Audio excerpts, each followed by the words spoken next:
بہت مبارک حالت ہے یہ کہ آدمی اپنے گناہوں کی وجہ سے مایوس بھی نہ ہو، اللہ کی رحمت سے امید رکھے، اور آدمی اللہ کے خوف سے بھی خالی نہ ہو کہ گناہوں پہ جرت کرنے لگ جائے، جری ہونے لگ جائے۔ خوف ہو اپنے گناہوں پر، امید ہو اللہ کی رحمت سے۔ بہت مبارک حالت ہے۔ گناہ تو ہو جائے گا، انسان ہے، گناہ تو ہو جائے گا، لیکن اس گناہ پہ ڈر شروع ہو جائے کہ کیوں ہو گیا، گناہ پر اللہ کی پکڑ ہو جائے گی۔ یہ جو خوف ہے یہ بڑی مبارک حالت ہے، اور اتنا خوف بھی نہ ہو کہ آدمی مایوس ہو جائے کہ میری تو بخشش ہی نہیں ہوگی، میری تو اللہ معاف ہی نہیں کرے، رحمت سے بھی امید۔ تو یہ جو حالت ہے یہ بڑی مبارک حالت ہے۔ آپ علیہ الصلوۃ والسلام نے فرمایا اگر تمہاری یہ حالت ہے کہ تمہیں اللہ کی رحمت سے امید ہے اور اپنے گناہوں کی وجہ سے سزا کا اور اللہ کی پکڑ کا ڈر بھی ہے، تو اللہ اس سے تمہیں ضرور محفوظ رکھیں گے جس سے تمہیں ڈر لگ رہا ہے، اور اللہ تمہیں اپنی رحمت سے بھی نوازیں گے۔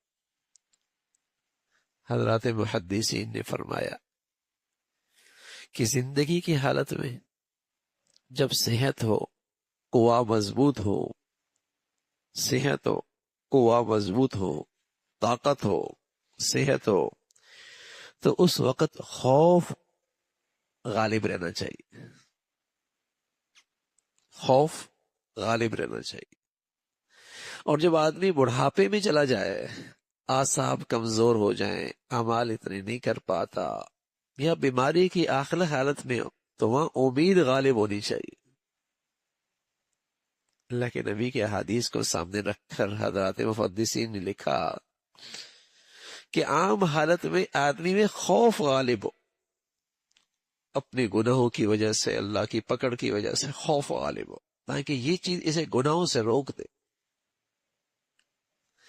اور بڑھاپے میں جب اعصاب اور قوا کمزور ہو جائیں یا زندگی کی آخری لمحات ہو، تو وہاں امید غالب آ جائے کہ اب تو عمل کر نہیں سکتا، اللہ کی رحمت سے امید ہے معاف کر دیں۔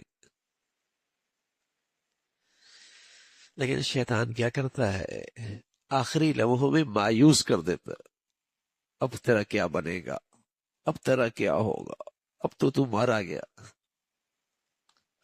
اور جب تک صحت اور قوت ہوتی ہے تو شیطان دھوکہ دیتا ہے، اللہ بڑا رحیم ہے، اللہ بڑا مہربان ہے، اور گناہوں پہ جرت کرتا رہتا ہے۔ یہ نادان آدمی گناہوں پہ جری رہتا ہے، گناہوں پہ اصرار کرتا رہتا ہے۔ یہ ہلاکت ہے، یہ بربادی ہے۔ تو یہ خوف اور امید بڑی مبارک حالات ہیں۔ تتجافى جنوبهم عن المضاجع يدعون ربهم خوفا وطمعا، یہ اللہ کے نیک بندے ہیں، رات کو ان کے پہلو بستروں سے الگ رہتے، اللہ کے سامنے قیام میں، رکوع میں، سجدے میں، گڑ گڑانے میں گزرتے۔ تتجافى جنوبهم عن المضاجع يدعون ربهم، اپنے رب کو بلاتے رات کو تہجد میں۔ لیکن کیا مطلب، اپنی عبادت میں مطمئن نہ خوفاً، خوف، اتنی زبردست عبادت اور ایسی مبارک گھڑی میں عبادت نصیب ہوئی،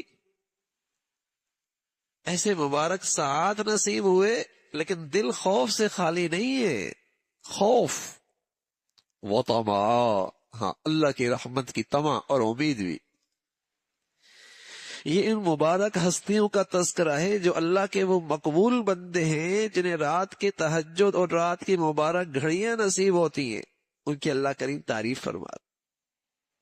تتجافى جنوبهم عن المضاجع يدعون ربهم خوفا وطمعا۔ تو کتنا بھی بڑا نیک آدمی ہو جائے، اس کی نیکی قبول ہو جائے اور وہ نیکی کے صحیح راستے پہ چل رہا ہے، اس کی ایک بڑی علامت ہے کہ اس کا دل خوف سے خالی نہ ہو، خوف خدا ہو، اسے خوف خدا نصیب ہو۔ اس خوف خدا کی برکت یہ ہوتی ہے کہ بڑی سے بڑی نیکی کی بھی توفیق مل جائے نا تو آدمی نیکی کی وجہ سے بھی غرور میں مبتلا نہیں ہوتا، آدمی نیکی کی وجہ سے بھی مغرور نہیں ہوتا، آدمی اس نیکی کی وجہ سے بھی دوسروں کو حقیر نہیں جانتا۔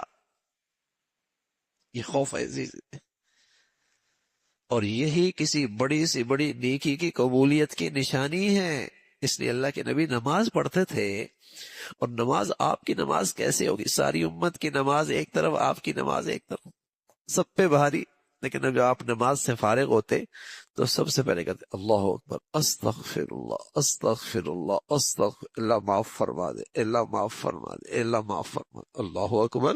ایسی بڑھیا نماز، اور وہ اللہ کے نبی کی نماز، لیکن اس کے بعد کہتے استغفر اللہ استغفر اللہ استغفر اللہ۔ یہ اللہ کے نبی کی سنت ہے۔ یہ کیا ہے؟ امت کو سبق دیا کہ بڑی سے بڑی نیک آدمی بھی اس کی نیکی کی قبولیت کیا ہے کہ اس کا دل خوف خدا سے خالی نہ ہو۔ خوف تو یہ بڑی مبارک حالت ہے کہ اتنا خوف ہو جو مجھے اللہ کی نافرمانی سے روک دے، اور مجھے اللہ کی رحمت سے اتنی امید ہو کہ میں کبھی بھی اس کی رحمت سے مایوس نہ ہوں، اور اس سے مانگتا چلا جاؤں، اس سے معافی مانگتا چلا جاؤں، اس سے استغفار کرتا چلا جاؤں۔ مبارک حالت ہے۔ اللہ تعالیٰ بھائی یہ ایمانی صفات ہمیں بھی نصیب فرمائے۔